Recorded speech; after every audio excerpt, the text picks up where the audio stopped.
मुझे हर सूरत पता लगाना है कि अब्बास की कब्र पर यह पानी कहां से आता है। देखो यहाँ कहीं कोई सुराख होगा, इसलिए तो कब्र के घिर्द पानी तवाफ कर रहा है। इराक में एक ऐसा मकाम है कि जहां दुनिया के बड़े बड़े इंजीनियर्स, माहिरीन अर्जियात और हाइड्रोलिक साइंसदान आज भी घुटनों के बल बैठ जाते हैं, जहां साइंस के सारे कवानीन दम तोड़ देते हैं। एक ऐसा मोजज़ा जिसने सदियों से अक्ल इंसानी को हैरत के समंदर में डबो रखा है। आखिर नजफ और करबला की इस तपती ज़मीन के नीचे, जहां पीने का मीठा पानी मिलना नामुमकिन है, वहां एक कब्र अथर के गिर्द सदियों से मीठा, साफ, शफाफ और खुशबूदार पानी कैसे तवाफ कर रहा है। क्यों दुनिया का हर पानी चंद हफ्तों में सर जाता है, मगर ये पानी सैकड़ों सालों से बगैर किसी हरकत के भी इत्र की तरह महक रहा है। क्यों ये पानी न कभी कम होता है और न ज्यादा। बरतानिया से एक टीम रोजा अब्बास की दीवारों के मुआयने का बहाना बनाकर क्यों आई, और जब बरतानिया से आई एक आला साइंसी टीम ने इस पानी का राज जानना चाहा, तो उनके सरबराह सर जेम्स वुड को अपनी किताब में क्या एतराफ करना पड़ा। ईमान को झुंझोड़ देने वाले इन तमाम सवालात के जवाबात और इस इलाही करिश्मे की मुकम्मल हकीकत जानने के लिए हमारी वीडियो से आखिर तक जुड़े रहिए। नाज़रीन ग्रामी, बात शुरू करते हैं इराक की सरजमीन से। ये वो इलाका है जहां जमीन के नीचे का पानी या तो शदीद नमकीन है या फिर हद दर्जा खारा। इस बंजर और सख्त जमीन पर पीने के लायक खुश जायका और साफ शफाफ पानी का मिलना एक मोज़े से कम नहीं। लेकिन इसी सरे जमीन पर रोज़ाए हजरत अब्बास अलमदार अलैहिस्सलाम के तहखाने में मौजूद पानी को देखकर दुनिया भर के साइंसदान गहरी परेशानी और हैरत में मुब्तला है। लोग ये तहकीक करने पर मजबूर हैं कि आखिर इस पानी का मंबा कहाँ है। क्यों इतने 100 साल गुजर जाने के बाद भी ना इसकी रंगत बदली है और ना इसका जायका। आइए पहले आपको इस मोज़े का तारीखी और जज्बाती पस मंजर बताते चलें। हजरत अब्बास अलमदार शेर खुदा मौला अली अलैहिस्सलाम और उम्मुल बनीन अलैहिस्सलाम के नामवर फर्जंद हैं। आप 61 हिजरी में करबला के खूनी मार्के में अपने भाई मजलूम करबला हजरत इमाम हुसैन अलैहिस्सलाम के साथ बहादुरी से लड़ते हुए शहीद हुए। जब करबला में आले मोहम्मद पर पानी बंद कर दिया गया, तो इमाम आली मकाम के हुक्म पर आप बच्चों की प्यास बुझाने के लिए नहर फुरात पर गए। आपने अपनी बेमिसाल शुजाअत से नहर पर कब्जा किया और मुश्कीज़े में पानी भरा। लेकिन खैमों की तरफ वापस लौटते हुए उमर बिन साद के शकी सिपाहियों ने आपको चारों तरफ से घेर कर शहीद कर दिया। आपको इसी पाक मकाम पर दफन किया गया जहां आपकी शहादत हुई थी, और बाद में वहीं हरम हजरत अब्बास अलैहिस्सलाम तामीर हुआ। तारीखदान और अहले अकीदत कहते हैं कि ये वही पानी है जो गाजी पाक नहर फरात से लाए थे, लेकिन खैमों तक न पहुंचा सके थे। अब वही पानी गाजी अलैहिस्सलाम की वफादारी की गवाही देने के लिए उनके रोजे में मौजूद रहता है। करबला के मैदान में शदीद तरीन प्यास के बावजूद पानी पर मुकम्मल काबू पाने के बाद भी गाजी अब्बास अलैहिस्सलाम ने अपने आका इमाम हुसैन अलैहिस्सलाम और उनके मासूम बच्चों की प्यास को याद करके पानी का एक कतरा तक न पिया।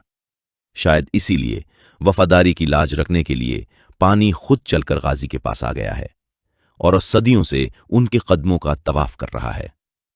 नाजरीन, इस सच्चे करिश्मे को गहराई से समझने के लिए आपका सरदाब के बारे में जानना बेहद जरूरी है।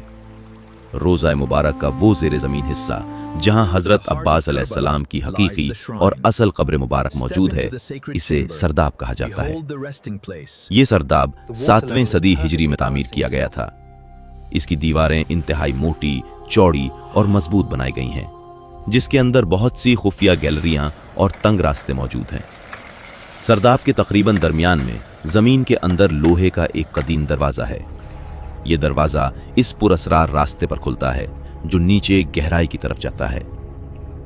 यह रास्ता 8 सीढ़ियों पर मुश्तमिल है और इन सीढ़ियों को उतरते ही सरदाब का असली फर्श शुरू हो जाता है। सरदाब की इस गैलरी में बाज मकामात पर दीगर कब्रें भी मौजूद हैं, और वो दीवार जो गाजी पाक की कब्र अक़दस के बिल्कुल करीब है, इसमें मेहराब नुमा खूबसूरत ताक बने हुए हैं। सरदाब में बने हुए इन मेहराब नुमा ताकों की कुल तादाद 13 है, और ये सब पैमाइश और बनावट में एक दूसरे से मुख्तलिफ हैं।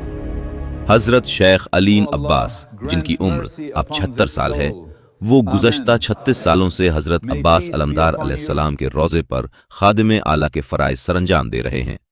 انہوں نے اپنی مشہور تصنیف روضۃ ابو الفضل میں کئی حیرت انگیز انکشافات کیے ہیں۔ وہ لکھتے ہیں کہ پہلے زمانے میں یہ پانی سرداب میں چشموں کی صورت میں باقاعدہ بہتا تھا، یعنی پانی ایک طرف سے نمودار ہوتا، قبر مبارک کے گرد گھومتا اور دوسری طرف نکل جاتا۔ تقریباً 400 سال تک یہ سلسلہ ایسے ہی جاری رہا، لیکن اس کے بعد پانی اچانک ٹھہر سا گیا اور اب یہ کبھی کبھی ہلکی سی حرکت کرتا ہے۔ اب نہ تو یہ پتہ چلتا ہے کہ یہ پانی کہاں سے داخل ہوتا ہے اور نہ یہ معلوم ہوتا ہے کہ یہ کہاں غائب ہو جاتا ہے۔ شیخ علیم عباس کا کہنا نہ ہے کہ میرا ماننا ہے کہ یہ پانی کسی بیرونی نہر سے نہیں بلکہ حضرت عباس علیہ السلام کی قبر مبارک کے آس پاس کی زمین سے ہی مسلسل معجزاتی طور پر ابھرتا ہے۔ پرانے وقتوں میں سرداب کی سیڑھیاں عام زائرین کے لیے کھلی ہوتی تھیں اور ہر کوئی اس پانی کو تبرک اور شفا کے طور پر اپنے ساتھ لے جاتا تھا۔ وہ مزید لکھتے ہیں کہ اس پانی کا ایک اور معجزہ یہ ہے کہ یہ سردیوں کے موسم میں قدرتی طور پر گرم ہو جاتا ہے اور گرمیوں کی شدید تپش میں برف کی طرح ٹھنڈا رہتا ہے۔ ناظرین، اس معجزے کا سب سے حیران کن پہلو وہ ہے جب جدید سائنس نے اس کے سامنے گھٹنے ٹیک دیے۔ ایک دفعہ حرم پاک کی قدیم دیواروں میں دراڑیں پڑ جانے کا بہانہ بنا کر برطانیہ انگلستان سے ماہرین اور انجینئرز کی ایک اعلیٰ ٹیم کربلا پہنچی۔ اس ٹیم کے نگران اعلیٰ مشہور برطانوی تحقیق دان سر جیمز وڈ تھے۔ بظاہر تو یہ ٹیم دیواروں کی مرمت اور جانچ پڑتال کے لیے آئی تھی، لیکن ان کا اصل اور پوشیدہ مقصد قبر اطہر کے ارد گرد موجود اس پراسرار پانی پر تحقیق کرنا تھا کہ یہ سائنسی قوانین کے برعکس یہاں کیسے موجود ہے۔ سر جیمز وڈ اپنی کتاب دی ٹروتھ میں اس واقعے کا ذکر کرتے ہوئے لکھتے ہیں کہ جیسے ہی ہم نے راز جاننے کے لیے قبر مبارک کے ارد گرد چند فٹ تک زمین کی کھدائی کی تو ہم سب دنگ رہ گئے۔ ہمارے کھودے گئے سوراخوں میں سارا پانی تیزی سے چلا گیا۔ ہم حیران تھے کہ پانی غائب ہوتا ہوا تو نظر آ رہا ہے، لیکن وہ نکل کہاں سے رہا ہے؟ اس کا سراغ لگانے میں ہم مکمل ناکام ہو گئے۔ جیمز وڈ کو آخرکار یہ اعتراف کرنا پڑا، بہت ایتھا پانی ہے، میں نے ایسا پانی کبھی نہیں پیا، بہت الگ ہے، کیا ہے یہ؟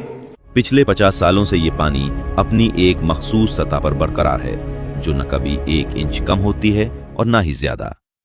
شیخ علیم عباس لکھتے ہیں کہ دنیا کے کسی بھی کونے میں اگر پانی کو 1 مہینے کے لیے بھی کسی بند جگہ پر چھوڑ دیا جائے تو وہ سڑ جاتا ہے، اس میں کائی جم جاتی ہے، فنگس لگ جاتی ہے اور وہ بدبودار ہو جاتا ہے۔ لیکن یہ سرداب جو مہینوں بند رہتا ہے، اس کے باوجود اس کا پانی بدبودار ہونا تو دور بلکہ عرق گلاب کی طرح خوشبودار ہے۔ اور اس پانی کی سب سے بڑی اور عقل کو عاجز کر دینے والی خصوصیت یہ ہے کہ پانی کی سطح قبر مبارک کی مٹی اور دیواروں سے کئی انچ اونچی ہونے کے باوجود یہ پانی کبھی بھی قبر اطہر کے اندر داخل نہیں ہوتا۔ اللہ اکبر! 400 سال سے یہ پانی وہاں کھڑا ہے، لیکن نہ تو اس میں کوئی کھارا پن آیا ہے، نہ یہ گندا ہوتا ہے اور نہ ہی اس میں کوئی فنگس یا کائی پیدا ہوتی ہے۔